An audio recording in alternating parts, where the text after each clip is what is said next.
All right, welcome out as promised. We're going to be looking at the Constitution, breaking it down. We already broke it down to its core essentials.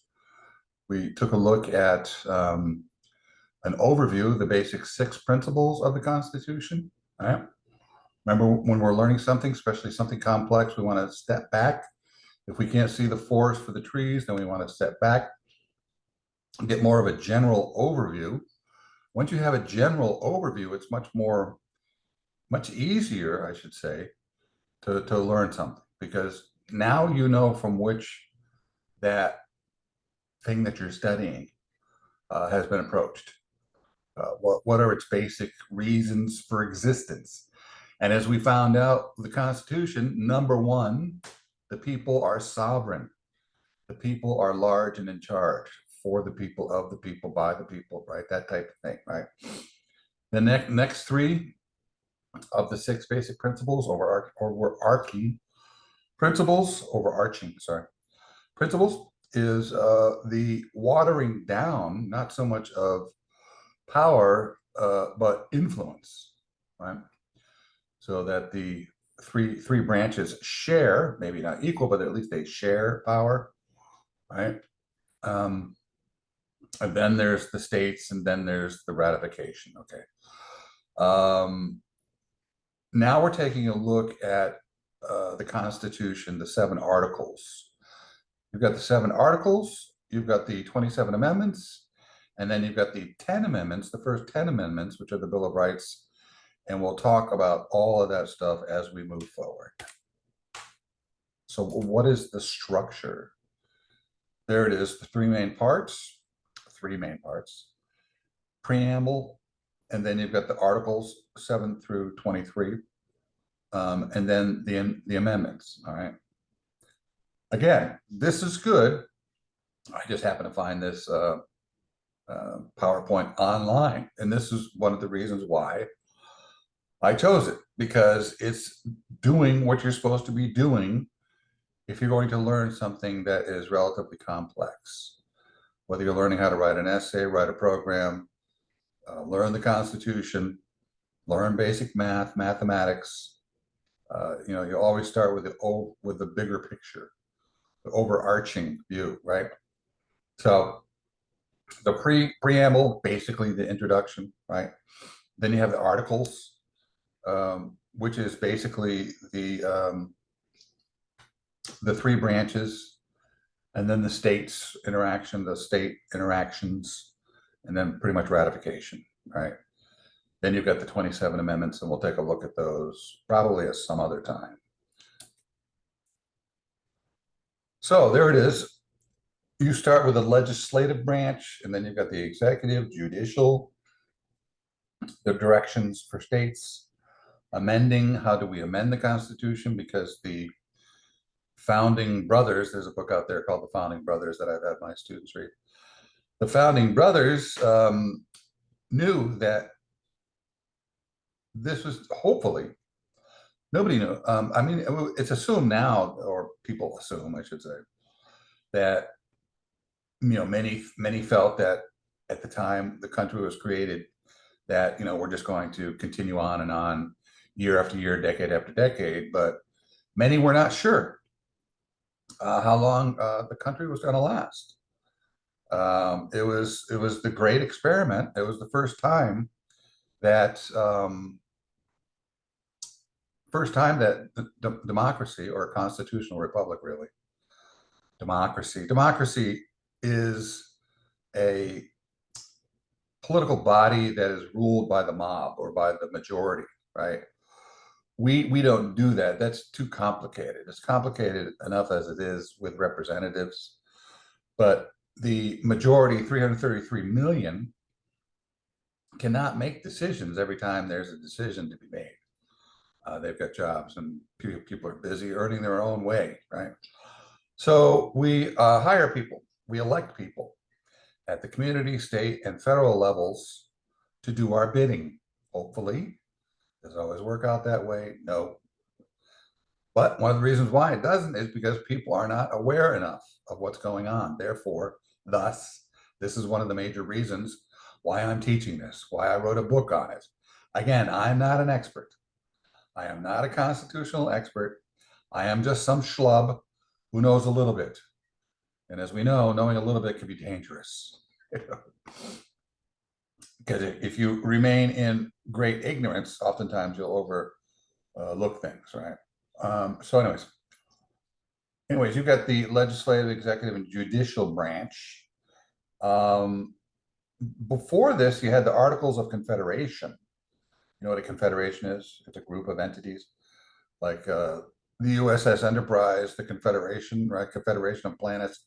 I think they also use Confederation of Planets in Frank Herbert's Dune, if I remember correctly.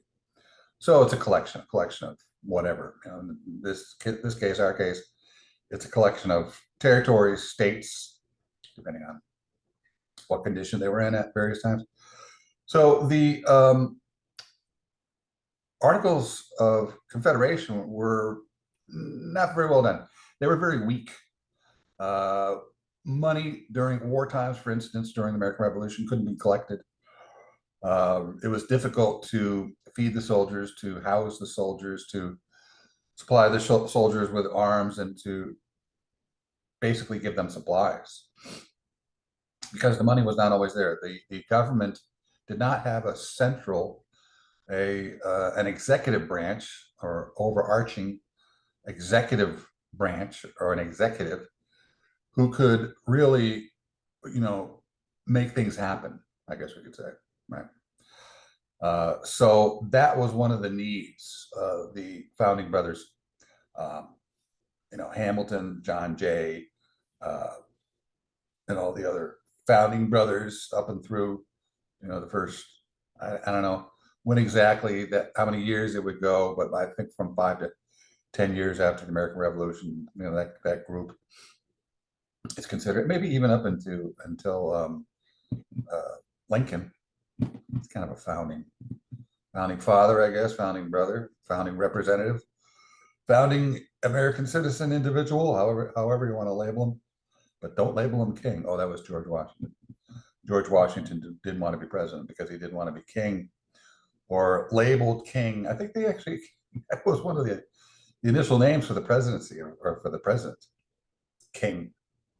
Yeah, don't do that. So anyways, once the country became a country, they had to revamp things. The executive, there wasn't much there at all. The legislative was there. Congress, judicial needed quite a bit of work too. So that's why the legislative is first, because that had been pretty much established. The House and the Senate. That's one of the elements of the three elements there, at least the top three, that had been established, relatively established. The executive really needed a lot of work, and you'll see in the Federalist Papers that the legislative branch, or the number of essays written on the legislative branch. Do I have my? No, I don't have my notes here. So the number of essays written on the legislative branch were not as numerous as those that were written for the executive and judicial, because those two had not been developed much. So here they are, they're being developed. Then you've got the states, directions for the states, how the states should interact. If you've got criminals going from one state to another, how does that work? If you're moving from one state to other, and money is owed by someone from the original state and you move to another state, how does that work? That type of stuff. And then amending, of course, the founding fathers, brothers, the founding people realized that, things are going to change. There's going to be needs as the country grows that nobody's aware of, or should be aware of, unless they're prescient or able to see into the future at the time the country was founded or the Constitution was written. Then you've got the Supremacy Clause and ratification. We'll go over all these as we move through it. Article 1, the legislative branch. So this, and again, I'm not going to get into all the details. This is the basic outline. This is the largest article. because you're talking about Congress and the House of Representatives. I'm sorry, House of Representatives and Senate, right? So there's a lot there. The House of Representatives is really seen as the people's representatives. Senate is a little more removed, a little higher in status, right? So those in the House are seen as closer to the people, and they're more numerous, of course. Was it 435? I think somebody looked at it. And in the Senate, there's two for each state, two senators. So you got 100 senators and 435 representatives. Right? Then you've got congressional elections and meetings. How do those work? Congressional rules, privileges and restrictions, passing a bill, express powers of Congress, denied powers of Congress and states. There you go. So just kind of going over this relatively in a very cursory manner. If you want to learn more about this and learn more about this in greater detail, please do so. You can buy my book on the Constitution. Lawyers and academics, the U.S. Constitution, lawyers and academics can go elsewhere. So members serve 2 terms. What are the qualifications? Member president has to be at least 35. House of Representatives can be much younger, 10 years younger. Must be U.S. citizen for 7 years. I think that was an issue. That has been an issue on occasion, or something that has been brought up as a way to negate the validity of certain politicians. I think Trump was going after Obama because he wasn't born in the United States, but that's just kind of silly stuff. Like adults playing kids games. Excuse me, must live in the state you represent, directly elected by eligible voters. What is an eligible voter? Well, we'll get to that. We'll get to all this stuff in more detail as we move forward. Then you've got the Senate. They serve 6 terms. So you can see that the House of Representatives less, right? You're serving 2 terms. With being a senator, you're serving 6 terms. Qualifications, you're a little older, a little more seasoned, I guess you could say. Must be at least 30 years old. I think Obama, when he was, I think he was a junior senator when he was first really noticed, I guess you could say, or beginning to be noticed by the general public. And people talk about that he didn't have a lot of experience, political experience. He was a community organizer. I don't know if you remember these issues or arguments. He's just a community organizer. Well, that's one qualification. Most people don't even know the qualifications of a president. That's one qualification you want. You want somebody who does have some community interaction, some interaction with the community on a social and political level. That's great. That's the kind of experience you want for your commander in chief, right? And then there were people talking about Trump being a businessman. Running the country is not a business. Contraire, mon frere. You need to know things business related. And again, that's why I teach economics.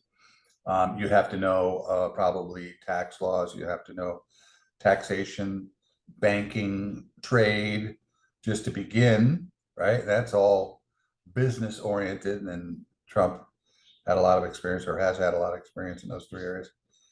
So, what do you know about the President of the United States? What are the qualifications that you're looking for?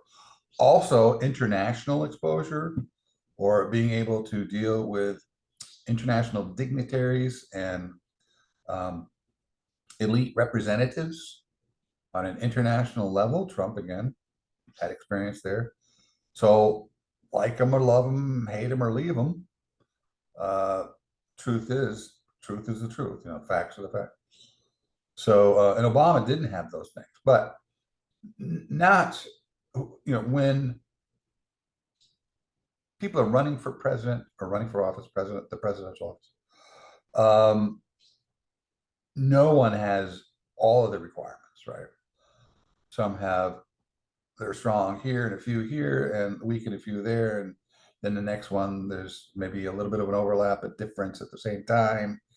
So nobody has all of the requirements to be a president, of course. Some have less, some have more, but the people vote that person into power, and it's what the people want, the will of the people, right? It's not necessarily about what you or I want, but what the people want. Maybe we are of the people, meaning the majority, right? Must be a U.S. citizen for 9 years, and over here, what was it, 7? Yeah, see.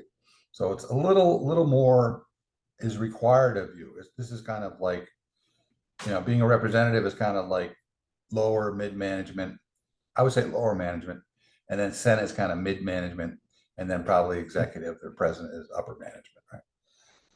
Must live in the state you represent. Originally, state legislatures chose senators, but since Amendment 17, and again, we'll take a look at these amendments, senators have been directly elected by the people. And what's interesting about the election, or the election of our governmental officials, specifically the election of the president of the United States, senators, representatives, nowhere in the Constitution does it say that people have the right to elect. And you kind of go, what? Excuse me? I beg your pardon, right?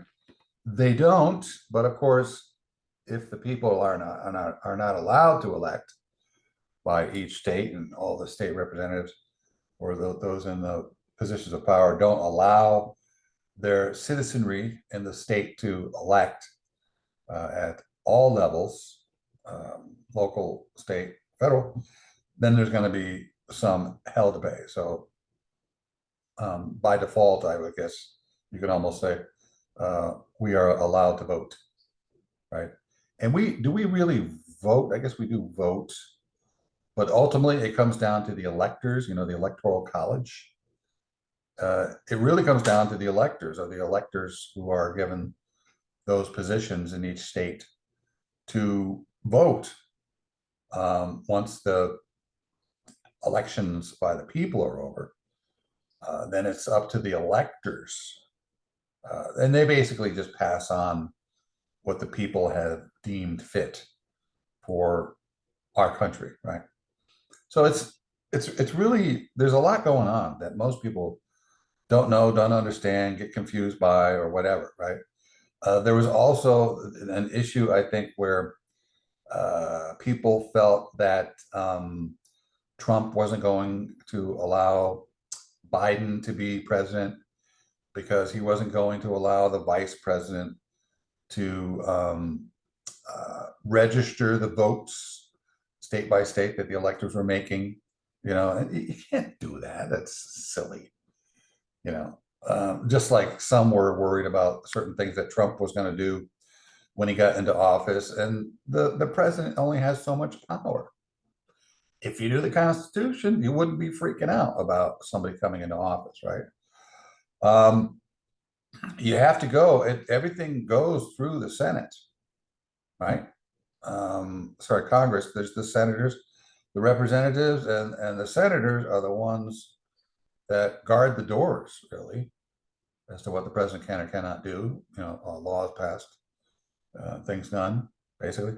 The president can sign an executive order, but that's very temporary. Once he's out of office, they're null and void the next, and that's what Biden did. I think he got rid of almost everything, every executive order that Trump signed off, So, the president can't constitutionally just send troops to war, but that has been done. I think Bush did it, Bush Jr. And he sent troops over to the Middle East, bypassing Congress. And then some will say, well, that was an emergency. In emergency circumstances, then you don't have to go through Congress for a vote to send our military overseas, right? So it's much more complicated than most people think it is. It's not cut and dry. And also, just because a law is on the books doesn't mean that those laws are going to be obeyed. The laws may not be obeyed by the president. The laws may not be obeyed by the legislative branches in the states. During the 2020 election, some changes were made, just kind of like, they basically decided, well, we're going to do this, and totally bypass the legislative branch. There was no vote on it. There was no enacting of new laws or whatever. And they just changed the way things were done in the voting process in some few states. Not all, just a few. So this stuff goes on. And most people are not aware. And all you got to do is follow the Constitution and follow the laws. That's all fine and dandy, right? And laws mean nothing. There have been many, I don't want to say many, but several judges, several judges in the Supreme Court, of the 9 judges, over the years, who have said that it really comes down to the Constitution and following the Constitution. It really comes down to what is in the heart of the people, what is in the heart of the representatives, right? There are many constitutions throughout the world or throughout the lands, or legal documents that allegedly govern what can or cannot be done in certain countries, right? But oftentimes in more corrupt countries, that all those laws are just ignored. And laws have been and continue to be ignored at various levels, from community through state through federal, in the United States. So this is why, another reason why we, the people, have to be in charge, and we are. It's our responsibility. You can elect people and say, hey, make sure that you all obey the Constitution, but they don't. Politicians don't always obey the laws. And the executive is a case in point. The executive over the years, over the last 15, 20 years or so, has taken on more and more power, because the executive has basically bypassed constitutional law. Do you know that? Do you think that's a problem? Is that causing problems? What's the deal? Do you care about your country? Do you care about it, how it's being run? Are there problems that are occurring now that are making things very bad for you and me and all concerned, that need to be looked into, addressed? Serious issues? Do you know? There are some serious issues out there, but more and more people need to know. Section 8, express powers of Congress. And this is all this stuff. Is a nice laundry list of things, what Congress does. Taxation, of course. Borrow money, bonds. Congress loves to do that, right? We talked about T-bills, the different types of bonds. And bonds can be a year, 5, up to 10 years long. And that's basically the way that Congress pays for the loans, or the money, the monetary debt, the monetized debt. That's how they pay for the money that they borrow. Some say it's printed, it's not, it's really borrowed. Regulate commerce, business, naturalization and bankruptcy laws. Naturalization is being a citizen, becoming a citizen. Coin and print money, standard weights and measures, punish counterfeiters, create post office and roads. I think that goes back, the first post office, wasn't that created by Benjamin Franklin, if I remember? Oh no, he was the fire department, I think it was. And he also had something to do with one of the first universities way back in the day. Patent and copyright laws create lower courts. You got the Supreme Courts, then you got the circuit courts, you've got the civil courts, the lesser courts. Crime at sea. Declare crime at sea. That's now we're going international, right? And Thomas Jefferson had to deal with crime at sea. There were a lot of attacks on American ships, not just American ships, but other ships as well. But America, uh, for sure, was one of the countries that was being attacked in the Mediterranean. And what was happening? Well, it was the Barbary pirates or the Muslims, right? If you came through that area, you could either pay a tax or convert to Islam. And of course, not everybody wants to convert. They got their own religion, but at least you have to pay a tax. And no matter what Jefferson did, the attacks continued and continued and continued. So he realized he had to do something. And that's why the Navy was created. From the halls of Montezuma to the shores of Tripoli, right? We will fight our nation's battle. I'll probably get the lyrics wrong. But that's one of the lyrics. That's the Marine hymn, right? It's about protecting American ships at sea from foreign invaders or foreign attackers. And it happened to be the Barbary pirates out in the Mediterranean area, the Islam pirates, basically. Declare war, raise an army. There it is, declare war. Right? It's supposed to go through Congress, but Bush just said, go. So he broke the Constitution. He broke constitutional law, right? Biden is breaking constitutional law. He's forgiving student loan debt. And he was told not to do that, but he's doing it again. So I don't know what's going on. I'm not in Washington. I don't know the particulars. I don't know. Is he getting away with it? I'm not reading every article or following it, like that closely. Why is he able to do that? Or is he doing it? Or is saying he's going to do it, but maybe the courts again will come in and slap on the wrist saying, no, no, no. And I think it was $4.5 billion being forgiven. So he's basically taking that money from the responsible original loanees who took the loans out for college. And that, I understand, they might be hitting upon financial debt and financial hard times. But you just don't pass that debt onto the general taxpayer, because the general taxpayer is not ready. I didn't sign on. Most of the taxpayers are saying, I didn't sign on to pay somebody else's student loan debt, but now I guess I have to, right? So if that upsets you, then you probably want to do something about it, and you can do something about it with your votes, right? Create rules to operate armed forces, National Guard, control state militia. Militias are kind of like part-time military. Govern Washington, D.C. D.C., District of Columbia, is not a state. And for sometimes it functioned differently, considerably differently. And the Constitution came along and changed some things, amendments. Implied powers, elastic clause, necessary and proper clause. More details. Implied powers of Congress, power to make laws necessary and proper, foreseeing that the other powers given to Congress are carried out. This clause is sometimes called the elastic clause. So that's your elastic clause there, right? Making sure, power to make sure, or to make laws necessary and proper, foreseeing that the other powers given to Congress are carried out, right? So here's your checks and balances, one hand washing the other, and so forth.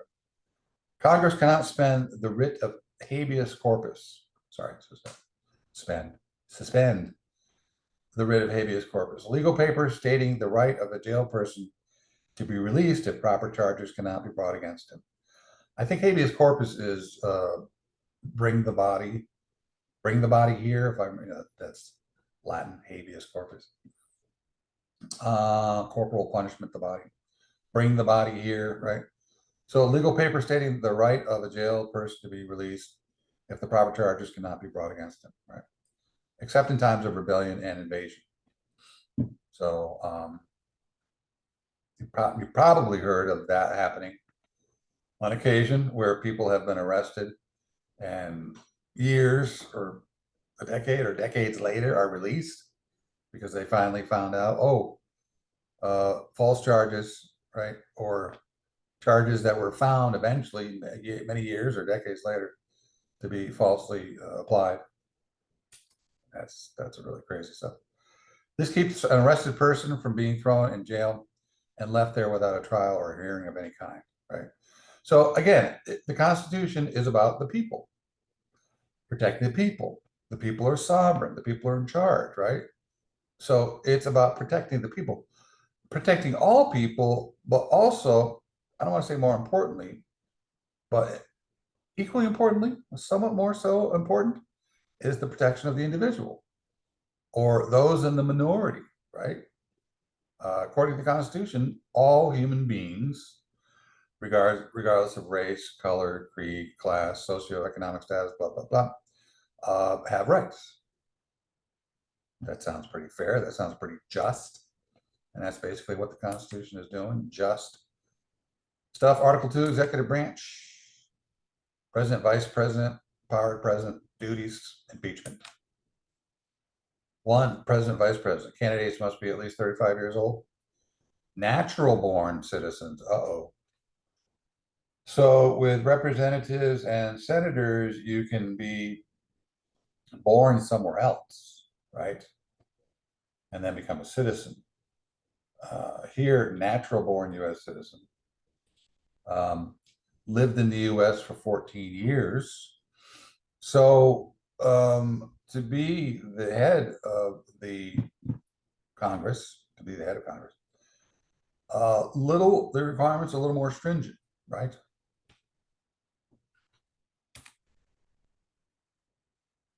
Powers of the president. President can make treaties with foreign countries. Senate approval needed. Again, because it's not about the king. And I just use that term because that's where the founding fathers, those who fought for this country in the American Revolution came from. They had kings, right? You had kings, and kings owned everything. They owned the land, they owned you, they owned the property, they owned your farm equipment, they owned your farming, whatever you produced on the farm, they owned everything, right? You were a slave. They allowed you to live there and to farm and whatnot. There's a case in point. I remember, what was it? Movie with Mel Gibson, long time ago, and now the title of the movie is escaping me. But it's probably, we're going back to maybe 60, early 1400s, 1500s. I think it was before the United States was founded. Braveheart. There you go, Braveheart. And Gibson plays William Wallace, who was a Scotsman, right? And one of the first scenes you see is one of the king's guards coming into a town where a wedding had just occurred, and the newly married are told, or the bride is told, that the king will be coming later tonight to bed down with you, right? Now, was this done on a regular basis? Probably not. But despots, or those who are dictators, do things, commit heinous crimes against humanity, or used to, probably still do, wherever that they continue to be. And it's all about controlling people. We'll take away your rights, we'll take away your life, we'll take away people from you, we'll take away land, to put fear into you so that you do obey, right? So the Constitution is guarding against all of those things from happening, right? Keep that in mind, right? I mean, we've had it so easy for such a long time that before this country was founded, rights were regularly taken away by many people across the globe. Make treaties with foreign countries, Senate approval needed, grant reprieves and pardons. You probably heard the president talk about that, having those powers. Veto legislation. So if a bill is passed by the representatives, the lower Congress, then upper Congress, lower house, upper house, passes the Senate, and then it comes to the president. The president can then veto the bill, so it doesn't become a law. It's not over. Then it has to go back through to be voted on again for a supermajority. I think it's 2/3 at first. What is it? 2/3? I can't remember. Anyways, it's maybe the first time through, it's like 51%, and then super majority is 60 something percent the second time through. And at that point, it's either passed or not. It doesn't go for a second veto if it's passed, right? Stuff you should know. Appointing government officials and the Supreme Court justice with Senate approval. Article 3, judicial branch, federal courts, jurisdiction. You see we're getting a little less and less here. Federal courts, 3 main federal courts. You got your Supreme, your appeals, and your district courts. Federal judges are appointed by the president, approved by the Senate. Lifetime terms, given good conduct, can be impeached. So, and I've talked about this before. That to me just seems odd. That, you know, say you're assigned to the Supreme Court and you're kind of a young, relatively young person, like say in your late 40s, right? So you're like 48. You could be there 58, 68, 78, 88, you know, you could be in there 20, 30, 40 years. Now, is that good? I don't think so. But fortunately, as long as they're not doing, you know, committing any heinous crimes, I guess, okay. I don't know. I haven't read too much on it. That's something I'd have to look into a little bit more. You know, how has that, the judges being appointed for life, how has that gone over the years? What's the negative and positive, the positive and negative on that?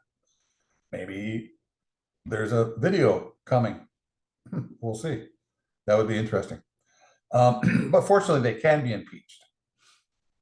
Right? Impeached, kicked out of office, and then sent to court for possible indictment. Supreme Court has the power of judicial review, allows the court to declare declare a law on presidential actions unconstitutional, established in Marbury versus Madison. And that's how laws come about mostly, you know, so-and-so versus so-and-so, so-and-so versus the state versus whatever. 4 directions for the states. Full faith and credit clause. Every state is to give full faith and credit to the civil laws, records, and court decisions of other states. And I talked about this before, right? So when you move from one state to another and you're being pursued by creditors, debtors, how does that work? What are your rights? What are the state rights? Does the previous state that you lived in have rights to seek to get back money owed them, even though you're moving to a new state? I know, for instance, if you go from one state to another, for instance, those who used to teach in other states outside of California, once they get to California, they have to be recertified, right? So things change when you're moving from one state to another, right? Property, how is property handled, or the cost of paying on property or collecting money from property that people are living on that you rent out or whatever, you know, how's all taxes, you know, all that stuff. So there's a lot of stuff that goes on. And, you know, unless you're engaged in those transactions, most people don't know much about this, you know, this stuff.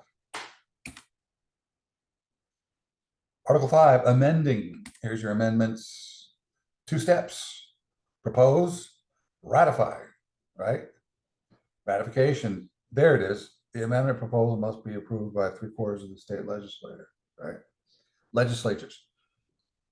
Legislate, lawmakers, right? Proposal, second amendment must be proposed 2/3 votes of each house and bicameral. Yeah, oh, it is 3/4 and 2/3. So it's proposed first by 2/3 of each house, and then it's ratified. Ratified is to make it so, bring it into being, right? Amendments must be proposed by 2/3 vote of each house of Congress. Amendments, yeah, that's the proposal, right? The amendment proposal must be approved by 3/4 of the state legislators. Then 6 to 7, Supremacy Clause ratification. Article 6, U.S. Constitution, U.S. laws are supreme over state or local laws. There you go. That's why it's called the law of the land, or laws of the land, right? Article 7, not used anymore. Said that 9 of 13 states had to agree to ratify the Constitution before it was officially ratified. Yeah, that was back in the day. So that'll be 2 more videos. All right. So that's it for now. Until then, take care and be good.